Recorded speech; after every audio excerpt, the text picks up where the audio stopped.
Welcome to the deep dive. We've got some great material from you today, all looking at that IPL 2025 clash, match 34, between Royal Challengers Bengaluru and Punjab Kings. Wow, that turned into quite the nail-biter, didn't it? It really did. And what jumps out straight away from the sources is just how much was riding on it. Yeah, absolutely. A rain-shortened game in Bengaluru, 14 overs aside, and both teams right in the thick of the playoff hunt. RCB were fourth, looking to cement that spot. Exactly. And Punjab Kings sitting pretty in second. They wanted to, keep that momentum going, really assert themselves. So the stakes were definitely high. No kidding. And the match, well, it lived up to the hype. Just when you thought RCB maybe had it, Punjab Kings somehow managed to snatch the win in that chase. Yeah, it wasn't straightforward at all. They made hard work of it at times. Which makes it perfect for us to get into. So our mission today, let's go beyond just the scores. Let's figure out how Punjab Kings actually pulled that off and what it means for both teams' playoff chances. Sounds good. Let's kick off with that chase then.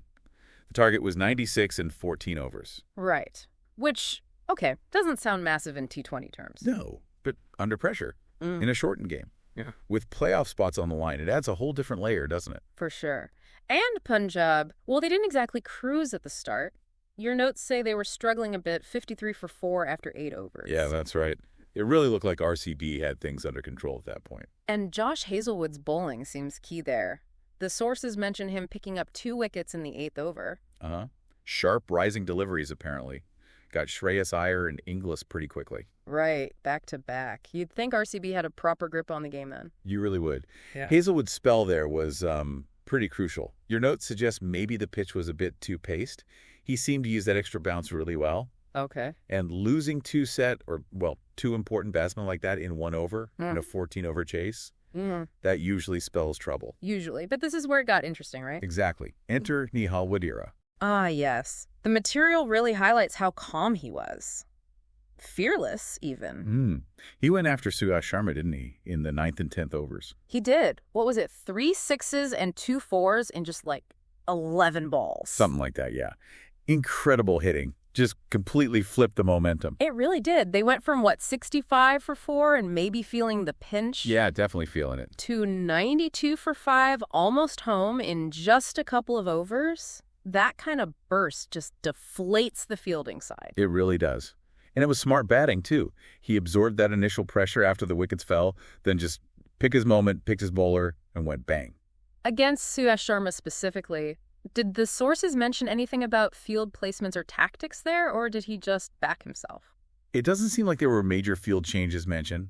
Looks like he just backed his ability to clear the ropes. Didn't let the situation get to him. Pure counterattack. That often wins you these T20 games. And even though Shashank Singh got out soon after. Right, a little wobble, perhaps. Maybe, but Marcus Stoinis was there, kept his head. Yep, and finished it pretty emphatically, too. That 6 off Yash Dial over wide long on. Sealed the deal. 5 wickets left, 11 balls to spare. Looks comfortable on the scorecard in the end. Deceptively comfortable? Maybe. Much closer than those final numbers suggest. Stoinis just made sure there were no late twists. Good finish. Okay, let's focus in on those key moments, those turning points. The notes you sent pull out 3. First up, ball 8.4, Hazlewood getting Iyer. Yeah, that sharp riser again. Edged and caught.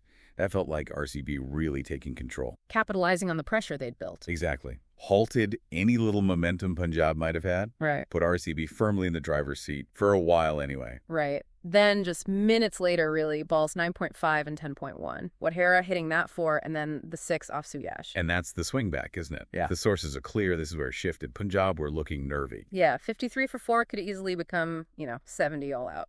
Precisely. But those 2 shots just released all that pressure. Suddenly, PBKS were the ones with the momentum. Wadhera just wrestled it back. Incredible turnaround. And the final one, ball 12.1, Stoinis' winning 6. Yep. Classic T20 finish, as your notes say. Under pressure, gets the job done. Probably a few stunned faces in the home crowd at that point. You'd imagine so. A great moment for Punjab. Massive disappointment for RCB. Textbook ending to a chase that had got quite tense. Okay, let's talk individuals. Nihal Wadhera, obviously. 33, not out off 19. The sources really stress how vital that knock was. Absolutely. Coming in when they were 4 down, needing, still a fair few runs and not many overs? Yeah, the acquired rate would have been climbing. For sure. And to just change the game like that, and look at how he scored them Almost all boundaries, 3-4s, 3-6s. That's maximum impact. Seriously high impact, especially if the pitch wasn't, a complete road. Right. On a pitch maybe offering a bit, in a pressure chase, that kind of innings is often the difference. Match-winning stuff you could definitely argue. But we shouldn't forget Josh Hazlewood either. 3 for 14 in his 3 overs. Outstanding figures. Yeah, the notes rightly credit him for giving RCB that fighting chance. He bowled beautifully. He really did. Got those key breakthroughs, kept it tight, showed his class. Just wasn't quite enough support at the other end, or maybe Wadhera was just too good on the day. It happens. Now, tactics and captaincy. Interesting point raised about RCB batting first. Yes. Given how things played out, pitch maybe helping the seamers early, then maybe easing up under lights, was bowling first the better option? It's a fair question, isn't it? Hindsight's wonderful, of course. Always. But looking at how Punjab's bowlers used the conditions early and how the chase unfolded, yeah, maybe RCB might look back and wonder if they misread it at the toss. These calls can be marginal, but crucial. And for Punjab's captain, Iyer. The sources mention him sticking with Jansen, the seamer, over maybe going to spin. And also communicating with Arshdeep about bowling those hard lengths. Seems like decisive, clear leadership, having a plan and backing his players. Yeah, it suggests good tactical thinking. Trusting his quicks, giving clear instructions, that often pays off. Right. Now, this is interesting, the Impact Player Award. Officially, Tim David got it. Yeah. But the materials mention a lot of chatter, fans, commentators saying maybe Shahal deserved it, or significantly, Wadhera. The classic debate. Right. And the argument for Wadhera is obvious, that finishing role, under huge pressure, turning the game. It seems like he was the people's choice, maybe, the perceived MVP. That makes total sense. Player of the Match awards can be subjective. David might have done something important earlier, but Wadhera's innings was the game-defining moment, wasn't it? It really felt like it. He came in when they were struggling and just took the game away from RCB. Fans and pundits often value that kind of clutch performance very highly. And speaking of moments, what about the most amazing moment highlighted in the sources?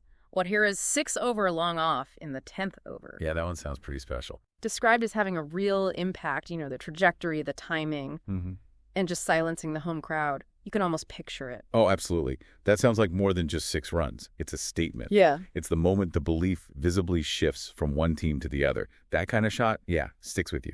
A proper game changer visualized. Definitely.